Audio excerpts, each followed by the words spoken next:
할렐루야. 지난 한 주도 하나님께서 주신 말씀으로 지내다 복되고 즐거운 거룩한 주일을 맞이하여 주님의 성전에 나온 성도 여러분을 주님의 이름으로 사랑하고 환영하고 축복합니다. 우리는 지난 한 주도 하나님께서 주신 말씀을 따라서 믿음의 방패를 가지고 모든 악한 자의 불화살을 막으며 살았습니다. 하나님이 주신 그 은혜가 특별히 명절 기간 만나는 가족과 또 만나는 여러 사람들과의 관계 속에서 더욱 꽃을 피운 시간이 되었으리라 믿습니다. 더 삶의 자리에 하나님의 풍성한 은혜가 가득하여 하나님이 주신 승리를, 하나님이 주신 은혜를 찬송하는 귀하고 복된 걸음이 될 수 있기를 주님의 이름으로 축복합니다. 이제 주신 말씀 신약성경 에베소서 6장 17절 말씀으로 구원의 투구를 가지라 라는 제목으로 하나님 말씀 전하겠습니다. 우리는 지난 한 주간 참 긴 명절의 연휴를 보냈습니다. 참 오래간만에 찾아온 긴 연휴였습니다. 많은 사람들이 이 기간을 통해서 여행을 떠나기도 하고 또 지쳤던 몸의 피로와 여러 가지 스트레스를 휴식으로 날리는 그런 안식을 얻는 그런 시간들을 가지기도 했습니다. 그런 시간들을 보내는데 특별히 우리나라 전국에서 명절 기간, 그 쉬는 기간에 특별히 비가 부슬부슬 또는 때로는 막 퍼붓는 그런 비를 만나고는 했습니다. 거의 명절 기간 내내 거의 비가 온 것 같습니다. 그런 기간을 보내면서 참 여러 가지 생각들을 해봅니다.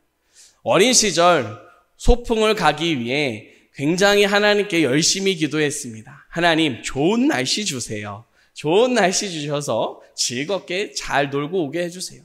그렇게 기도했었습니다. 그러면 좋은 날씨는 어떤 날씨인가요?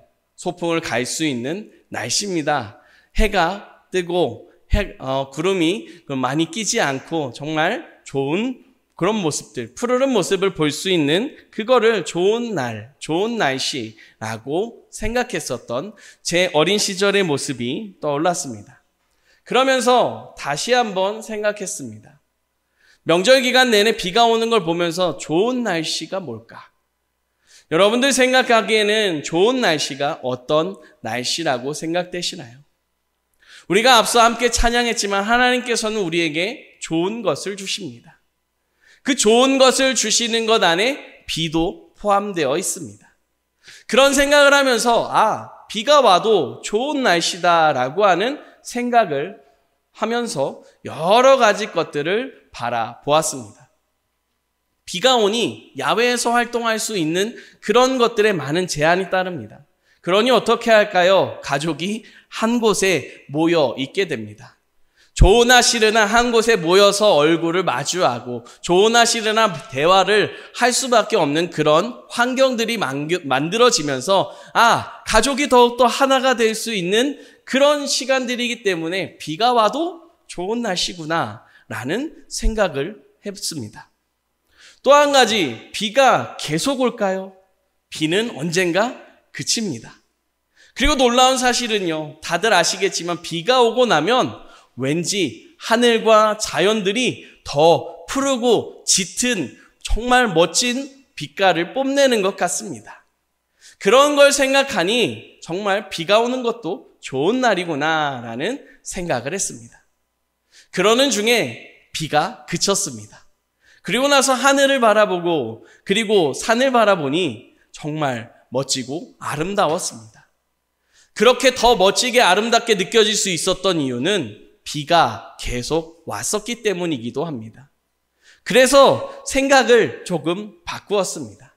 좋은 날은 해가 쨍쨍한 날만이 아니라 비가 와도 좋은 날이구나. 그 속에서도 감사함을, 그 속에서도 즐거움을, 그 속에서도 사랑을 찾을 수 있구나라는 생각을 했습니다. 우리의 신앙의 걸음, 우리의 인생의 걸음도 마찬가지입니다. 우리의 삶의 걸음에 좋은 걸음들, 힘 있는 걸음들이 있기 마련입니다. 반면에 힘들고 어려운 걸음도 있기도 합니다. 그러나 그 힘든 걸음이라고 해서 그게 잘못된 걸음도 아니고 안 좋은 걸음도 아닙니다. 그 시간도 좋은 걸음이 될 수 있습니다. 왜냐하면 그 시간을 딛고 더 높이, 더 멀리 날아오를 수 있기 때문입니다. 사랑하는 성도 여러분, 우리의 모든 삶을 하나님께서 좋은 것으로 채워주심을 기억하며 살아가기를 간절히 바랍니다. 모든 걸음 속에 우리와 동행하시는 그 주님을 바라보며 살아가는 은혜가 있기를 축복합니다. 하나님이 이 같은 은혜로 살아갈 수 있도록 우리에게 말씀을 주십니다. 주신 말씀을 통해 더 우리의 마음을 하나님께로 향하고 하나님이 주신 은혜를 통해 감사의 삶을 살아가는 우리가 되기를 간절히 소망합니다. 첫 번째로 하나님께서 우리에게 주시는 말씀입니다. 하나님은 구원의 투구를 주셨습니다. 아멘. 우리 함께 한 목소리로 고백하겠습니다. 하나님은 구원의 투구를 주셨습니다. 아멘. 우리가 계속해서 하나님이 주신 전신갑주를 생각하고 있습니다. 전신갑주는 총 몇 가지였죠? 6가지입니다. 그 중에 오늘은 5번째입니다. 중요한 건 하나하나 살피고 있지만 이 6가지가 전체가 다 필요하다라고 하는 겁니다. 이것을 기억하면서 오늘 말씀을 또 다시 한번 생각하는데 특별히 오늘은 구원의 투구에 대해서 나누려고 합니다. 하나님께서는 구원의 투구를 말씀하십니다. 투구, 이 투구는 머리를 보호하기 위해서 착용하는 도구, 갑주입니다. 머리에 쓰는 투구, 이 투구를 두고 하나님께서는 구원이라고 말씀하고 있습니다. 그러니까 우리의 믿음에 있어서 구원으로 머리에 써야 한다라고 하는 겁니다. 구원을 썼다라고 하는 의미는 개인적으로 이렇게 생각해 봤습니다. 구원 받았다라는 의미로 봤습니다. 그런 의미에서 하나님이 주신 구원의 투구를 쓴다, 하나님이 주신 구원의 투구를 가진다라는 건 구원받은 사람으로 살아간다라는 의미입니다. 하나님은 우리가 구원받은 자로 살기를 원하십니다. 이것을 위해서 하나님이 행하신 놀라운 일들이 성경 말씀에 잘 기록되어져 있습니다. 하나님은 모든 말씀뿐만 아니라 우리의 모든 삶을 두고 말씀하십니다. 구원받은 자로 살아가라라고 말씀하십니다. 사랑하는 성도 여러분, 여러분에게 한 가지 아주 중요한 질문을 드리겠습니다. 또 한 가지 아주 쉬운 질문이기도 합니다. 성도 여러분, 구원 받으셨나요? 막상 물어보니까 너무 당연한 걸 왜 묻지? 라고 생각되기도 합니다. 그러면 조금 어려운 질문을 드리겠습니다. 구원 받았습니다. 우리가 구원 받았다라고 고백하는데 그러면 이 구원이 무엇인가요? 이 구원이라고 하는 문제를 말할 때 우리는 죄와 사망의 권세를 이어서 생각하곤 합니다. 죄와 사망의 권세로부터 구원받았다라고 우리가 고백하기 때문입니다. 그렇습니다. 우리는 구원받았습니다. 죄와 사망의 권세로부터 구원받았습니다. 그런데 중요한 건 이 구원이라고 하는 게 죄와 사망의 권세로부터만 구원받는 것이 다가 아니라는 겁니다. 보다 자세하고 보다 세밀하고 보다 정말 하나하나 정말 우리의 삶에 하나하나 연결되어 있지 않은 것이 없다는 사실입니다. 이런 부분들을 다 나누기는 어렵지만 이따가 잠시 생각해 보도록 하겠습니다. 분명한 지금은 먼저 죄와 사망의 권세로부터 구원받은 이 사실을 두고 나누겠습니다. 우리는 죄와 사망의 권세로부터 구원받았습니다. 이 말은 죄와 사망의 문제를 해결했다라는 의미입니다. 그러면 우리가 어떻게 구원을 받았나요? 다시 말해서 어떻게 죄와 사망의 문제를 해결할 수 있었나요? 우리는 잘 알고 있지만 죄와 사망의 문제 이 문제를 우리 스스로 해결할 수 없다는 사실을 우리는 잘 알고 있습니다. 아무리 힘이 세도 아무리 지혜가 있고 아무리 학식이 많아도 스스로 혼자 힘으로 죄의 문제를 해결할 수 있는 사람은 단 한 사람도 없습니다. 사망의 문제를 해결할 수 있는 사람은 단 한 사람도 없습니다. 이러고 나서 여러 가지 자료들을 보면서 생각하고 고민하고 있는데 이런 얘기를 들었습니다. 여러분, 제가 아주 분명하고도 확실하고도 너무 중요한 예언을 하나 하겠습니다. 라고 말하고 난 뒤에 한 가지 말을 합니다. 여러분, 우리 모두는 언젠간 죽습니다. 이 말을 하는 겁니다. 그렇습니다. 우리 모두는 언젠가는 죽을 수밖에 없는 존재입니다. 육신의 죽음마저도 이길 수 없는 그런 존재입니다. 하물며 우리의 영혼의 죽음을, 영혼의 생명, 그 생명을 우리가 어떻게 해결할 수 있겠습니까? 이와 같은 연약함이 있고 우리 스스로 할 수 없다라는 그런 안타까운 현실을 아시는 하나님께서 우리를 위해 그 아들, 독생자를 보내주셨습니다. 예수 그리스도께서 이 땅에 오셨고 예수 그리스도께서 죄와 사망의 문제를 십자가에서 모두 해결해 주셨습니다. 우리가 죽어야 되는 그 자리에서, 우리가 심판받아야 되는 그 자리에서 주님께서 대신 죽으시고 부활하심으로 우리가 죄와 사망의 권세를 해결할 수 있는 길을 열어주셨습니다. 이제 우리는 하나님 앞에서 이 죄와 사망의 문제를 해결할 수 있게 된 겁니다. 어떻게 해결합니까? 예수 그리스도를 믿는 믿음으로 해결됩니다. 예수 그리스도를 믿는 자들에게 하나님이 구원을 약속하셨기 때문입니다. 사랑하는 성도 여러분, 아까 쉬운 질문을 드렸었죠. 구원 받으셨나요? 아멘이라고 우리는 고백합니다. 그렇게 고백할 수 있는 이유가 무엇입니까? 우리 모두가 예수 그리스도를 믿기 때문입니다. 또 그 믿음을 보시고 우리를 구원해 주신 하나님이 계시기 때문입니다. 이 같은 놀라운 하나님이 행하신 일들, 이 모든 일들을 에베소서 2장 8절에서는 이렇게 말씀하고 있습니다. 너희는 그 은혜에 의하여 믿음으로 말미암아 구원을 받았으니 이것은 너희에게서 난 것이 아니요 하나님의 선물이라. 다시 말하자면 하나님께서 선물로 구원을 주셨다는 겁니다. 구원을 선물로 주신 이유가 무엇입니까? 은혜입니다. 이 은혜, 다르게 표현하자면 하나님의 사랑입니다.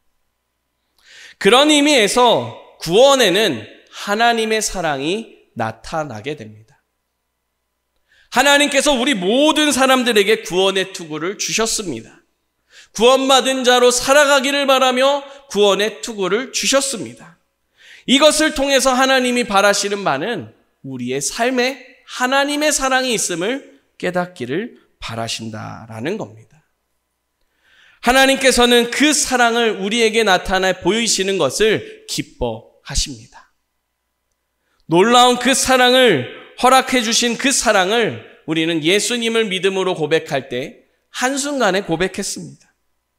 그리고 그것이 끝이 아니라 지속적으로 계속해서 고백하게 됩니다. 구원의 확신이라는 책에 보면 이런 문장이 있습니다. 구원은 한순간에 시작하여 남은 생애 동안 유지되는 회개와 믿음의 자세입니다. 구원, 하나님의 사랑을 깨닫는 은혜가 예수님을 믿을 때 한순간에 이루어집니다.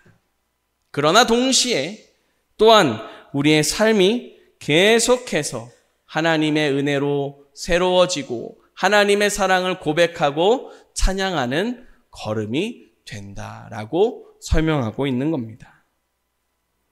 사랑하는 성도 여러분, 이 같은 은혜를 우리 모두에게 하나님이 주신 줄 믿으시기 바랍니다.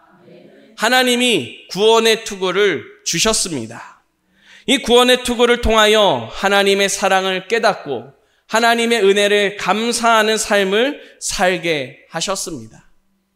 그냥 함께 모여서 예배드리는 이 시간뿐만이 아니라 우리의 삶의 자리, 우리가 살아가는 모든 시간 그 은혜를 고백하게 하셨다라는 사실을 기억할 수 있기를 바랍니다. 이 믿음으로 더욱 이 한 주간 하나님의 사랑을, 하나님의 은혜를 찬송하며 살아가는 귀한 한 주간이 될 수 있기를 주님의 이름으로 축복합니다. 두 번째로 주님께서 우리에게 주시는 말씀입니다. 구원의 투구를 가지고 살아갑시다. 아멘. 우리 다시 한번 함께 고백하겠습니다. 구원의 투구를 가지고 살아갑시다. 아멘. 하나님께서 믿음의 사람들에게, 아니 또 모든 사람들에게 구원의 투구를 주셨습니다. 구원의 투구, 이것을 받아 쓴 사람들은 구원받은 사람으로 하나님의 사랑을 깨닫고 찬양하는 모습이 됩니다. 한순간이 아니라 모든 순간입니다. 그 모습을 구원의 투구를 가졌다라고 말씀하고 있습니다. 여기서 가졌다라고 하는 이 표현을 새 한글 성경에서 보게 되면 받았었다라고 표현하고 있습니다. 투구는 머리에 쓰는 거죠. 그 머리에 받아서 쓰고 있는 겁니다. 언제 쓰고 있을까요?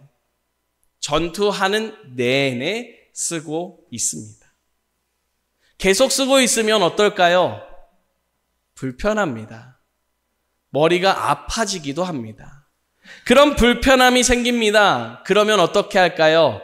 전투 중에 불편해. 벗을까요?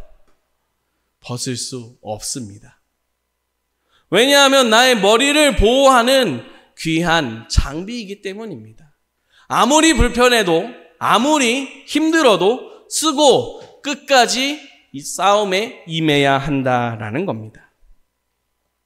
이런 부분을 우리의 믿음으로 연결해서 생각해 보려고 합니다. 하나님께서 이 에베소서 말씀을 주실 때에 바울을 사용하셨습니다. 바울을 통해서 에베소 교회에, 또 에베소 교회뿐만 아니라 그 시대에, 또 이 시대에 살아가는 많은 믿음의 사람들에게 말씀을 주셨습니다. 그 말씀을 받고 있는 사람들의 상황을 한번 생각해 보겠습니다. 믿음을 고백했습니다. 한순간에 하나님의 사랑을 깨닫는 놀라운 은혜가 있었습니다. 기쁨이 넘칩니다. 힘이 넘칩니다. 그런데 그 힘으로 살아가는 삶의 자리는 어떨까요? 지금도 마찬가지지만 이때 당시는 더더욱 믿음으로 살아가는 사람들은 극히 드물었습니다. 그러다 보니 삶의 자리에 크고 작은 어려움과 불편함이 따랐습니다. 이런 모습을 신약 수업이라는 책에서 이렇게 말하고 있는 걸 볼 수 있습니다. 점차로 이방인들이 교회에 많이 들어왔습니다. 그것이 유대인과 이방인의 갈등으로 나타난 것 같습니다.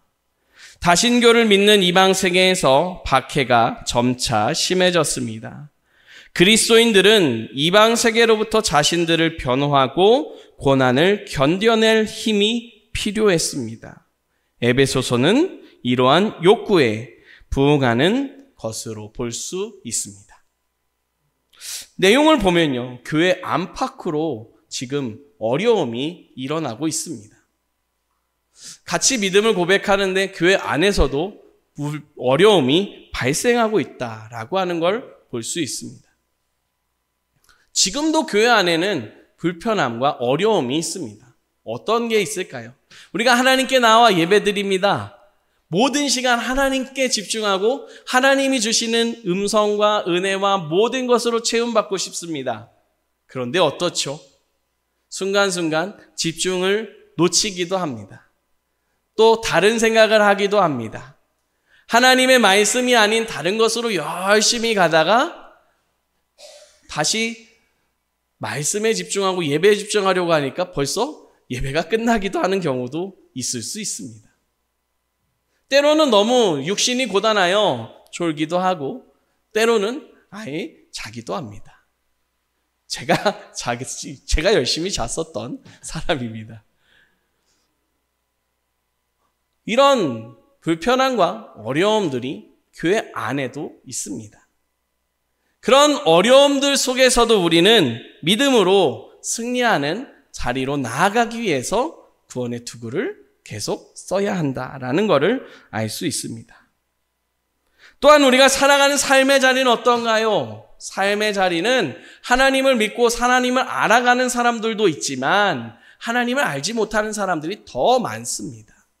또 세상의 이치가 더 좋아 보이고 세상의 사람들의 그 흐름이 더 좋아 보이기도 합니다.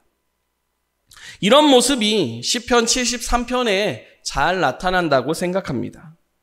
시편 73편의 말씀을 보면요, 이 시편의 기자가 자신의 믿음을 고백합니다.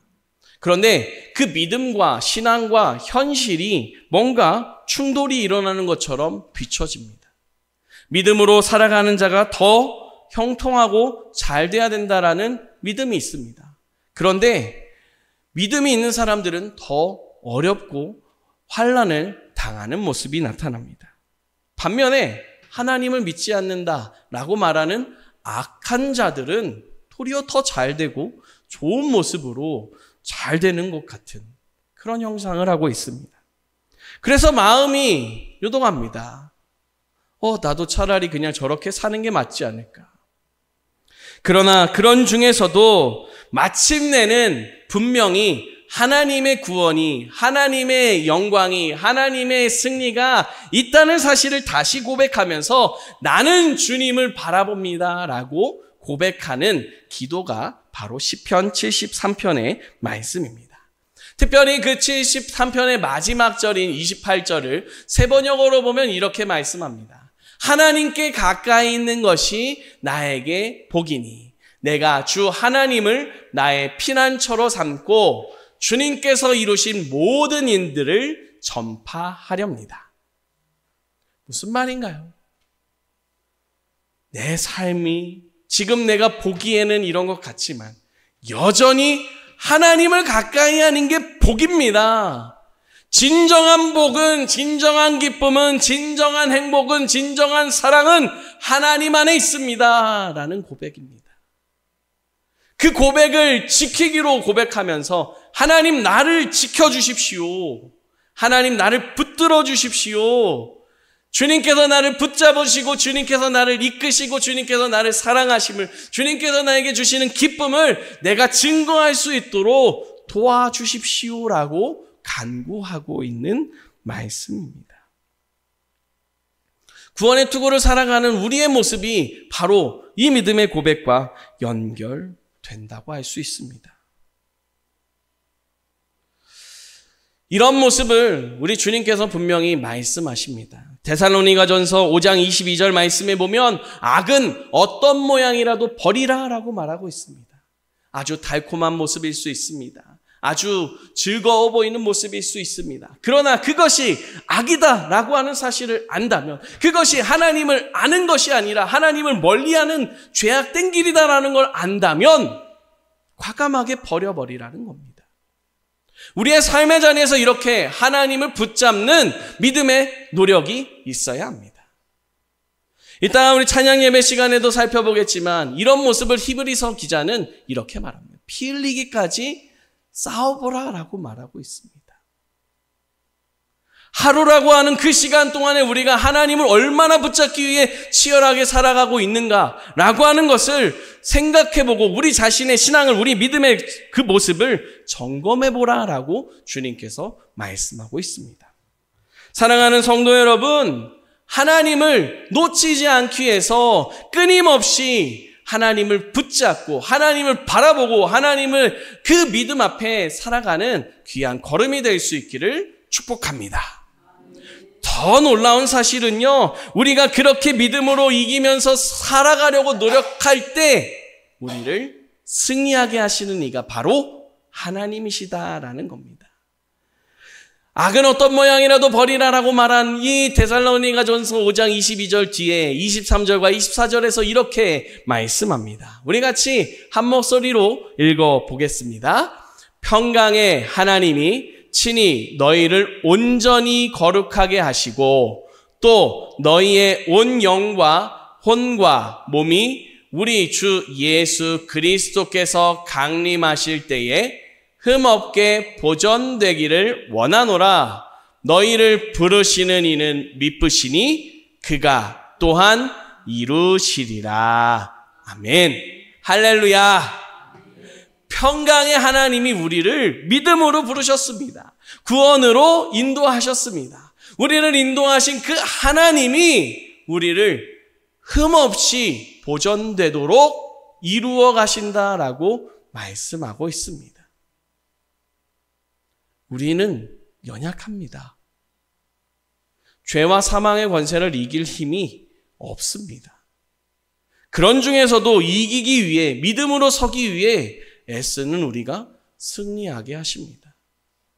우리의 능력이 아니라 하나님의 능력으로, 우리의 공로가 아니라 하나님의 은혜로 이 모든 일들을 이루어 가십니다. 이런 은혜를 우리는 삶의 자리에서 고백해야 합니다. 바울서신 연구라는 책에 보게 되면 이런 문장이 있습니다. 바울에게 있어서 구원은 죄와 죽음과 이 세대로부터 구출되는 것을 포함합니다. 영원한 생명을 목표로 합니다. 앞서 말씀드렸지만 구원은 죄와 사망의 권세로부터만 구원받는 게 아닙니다. 이 세대로부터 구출되는 것이다 라고 말하고 있습니다. 여기서 말하는 이 세대가 무엇이겠습니까? 하나님을 알지 못하게 하고 우리의 눈을, 우리의 시선을, 우리의 마음을 빼앗는 모든 세상의 것들이다라고 할 수 있습니다. 그 욕에 넘어지는 우리의 모든 연약함이라고 할 수 있습니다. 그런 모든 것으로부터 자유하고 하나님을 어디서든지 생각할 수 있고 하나님을 어디서든지 붙잡을 수 있고 하나님의 능력을 어디서든지 찬양할 수 있는 믿음이 되는 게 바로 구원입니다. 이 같은 구원을 통해서 우리는 영원한 생명을 누려야 합니다. 영원한 생명, 영생. 하나님이 우리를 부르신 그때에 천국에서 영원히 살아가는 모습입니다. 그러나 그것만이 아닙니다. 영원에 살아서 인도하시고 우리를 지키시는 하나님을 고백하는 것, 그것도 영생의 일부분입니다. 다시 말해서 우리가 살아가는 삶의 자리에서 하나님의 사랑을 고백하며 살아가는 것, 그게 바로 영생을 누리는 모습입니다. 하나님의 구원을 받고 살아가는 모습입니다. 사랑하는 성도 여러분, 우리의 삶의 자리를 한번 돌아봅니다. 우리의 모습을 생각해 봅니다. 힘이 있을 때가 있습니다. 그런데 힘이 빠질 때가 있고 힘이 없을 때가 있습니다. 무엇을 해도 잘 될 때가 있습니다. 그런데 뭘 해도 잘 안 풀리는 것 같고 다 하기 싫어지는 무기력한 그런 상태가 있을 수도 있습니다. 즐거울 때가 있습니다. 그런데 슬플 때도 있고 우울할 때도 있고 울적할 때도 있고 그냥 이유 없이 눈물이 흐를 때도 있습니다. 중요한 건 모든 순간 하나님이 함께 계시다는 겁니다. 구원의 투구를 받아가지고 살아가는 모습은 어떤 순간이든 어떤 상황이든 함께 계신 하나님을 기억하는 겁니다. 우리의 머리의 기능 중에 기억하는 기능이 있습니다. 그 기능을 하나님께 드리는 겁니다. 삶의 자리에서 하나님을 생각하고 또 그 자리에서 내가 비록 연약해도 나를 사랑하심을 기억하는 겁니다. 사랑하는 성도 여러분, 하나님께서는 우리와 정말 말할 수 없이 친밀하게 가까이에 계십니다. 그 하나님은 우리가 믿고 깨닫고 고백하며 살아가기를 원하십니다. 이것을 위해 하나님이 은혜를 주셨고 또 오늘 말씀에 구원의 투구를 우리에게 주셨습니다. 구원의 투구를 가지고 구원의 투구를 받아 쓰고 하나님의 은혜를 경험하며 살아가는 귀한 삶이 될 수 있기를 축복합니다. 그런 귀한 성도 여러분의 걸음이 될 수 있도록 성령님께서 함께 계십니다.